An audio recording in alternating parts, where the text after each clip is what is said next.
A daring dream, an audacious goal that I'd set in my heart 4 years ago vanished into the desert dust in a matter of hours. Have you ever dared to pursue a dream or goal where there was no guarantee of success? Maybe you've been unwilling to step a foot into the arena of adversity, to toe the race start line, for fear of failure, for risk of failure, with no guarantee of victory or success. I've just recorded my first DNF race result. Did not finish. If you've been in the running game long enough that at some point you're going to come across a DNF result. Look, if you have a DNF result and something about that you would like to share, how it happened, how you overcame it, how you responded to it, please note that in the comments below. That'd really be appreciated. This is the story of my response, my reaction to my first DNF.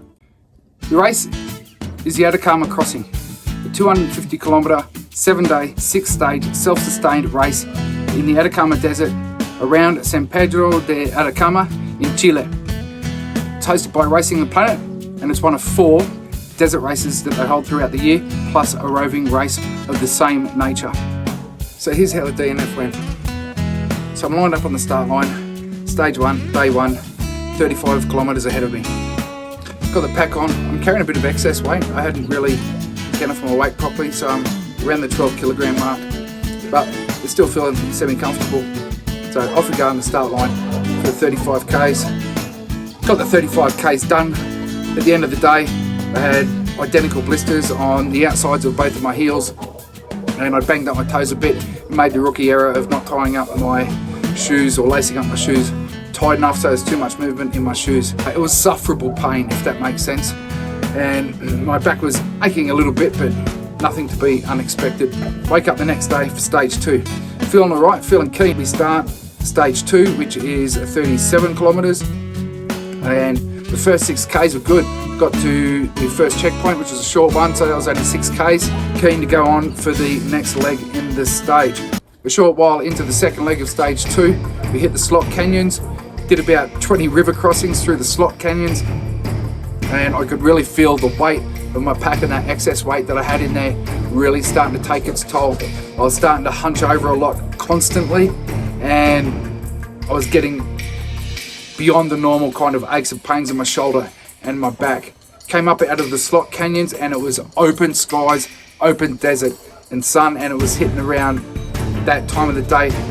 It was the time of the day when the heat really starts to pick up in the desert, and I was only maybe a few Ks in for that second leg, which was going to be about 13 kilometres. I started to feel the heat effects. I was starting to wander over the trail, starting to lose sight of the course markers, which should be in line of sight, and I was also starting to have these like mini blackouts while I was walking. I was starting to exhibit the signs of heat exposure. So I just set in my mind, make it to the next checkpoint, make it to the next checkpoint. Well, when you've got a few hours up your sleeve to make it to the next checkpoint, you really start to think about things and weigh things up on how you should be doing. The things I weighed up were, well, okay, if I did make it through this stage, would I be able to go again the next day? If I did continue this stage through to the full 37 kilometres, then would I do myself further damage with the heat exposure that I was exhibiting? Would I actually make myself really unwell? By the time I hit the checkpoint, I was resigned to the fact that I was making the decision to drop out of the race.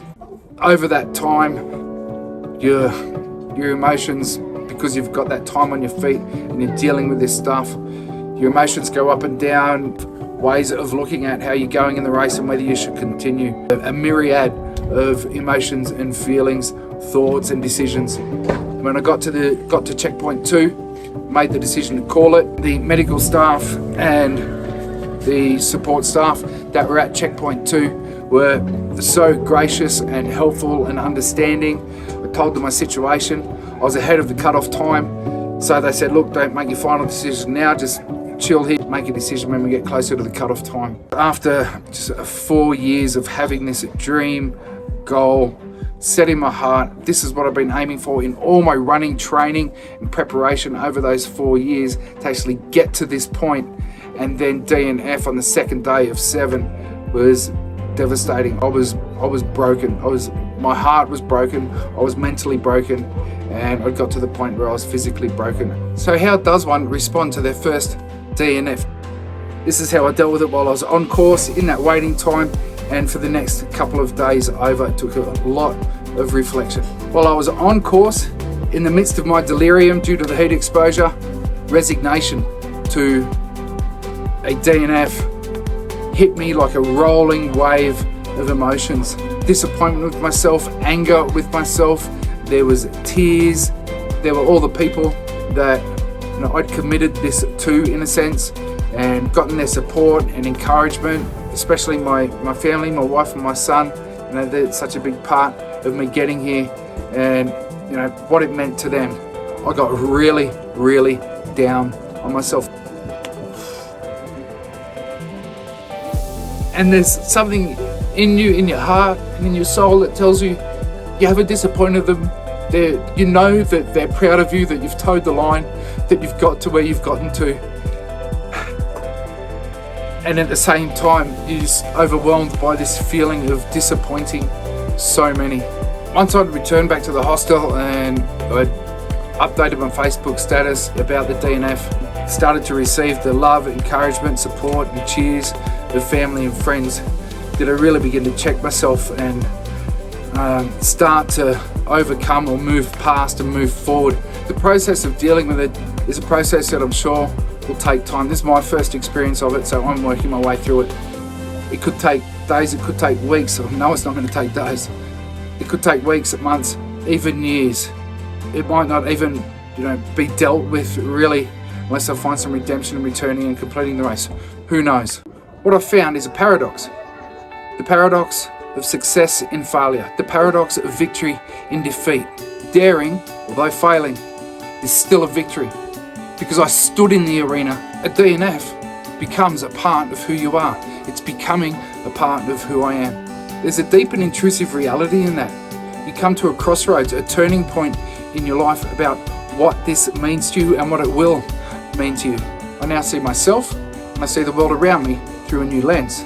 A lens that's been earned by daring adversity. I will still dream, set goals, test my limits, push through barriers and pursue achievement through adversity.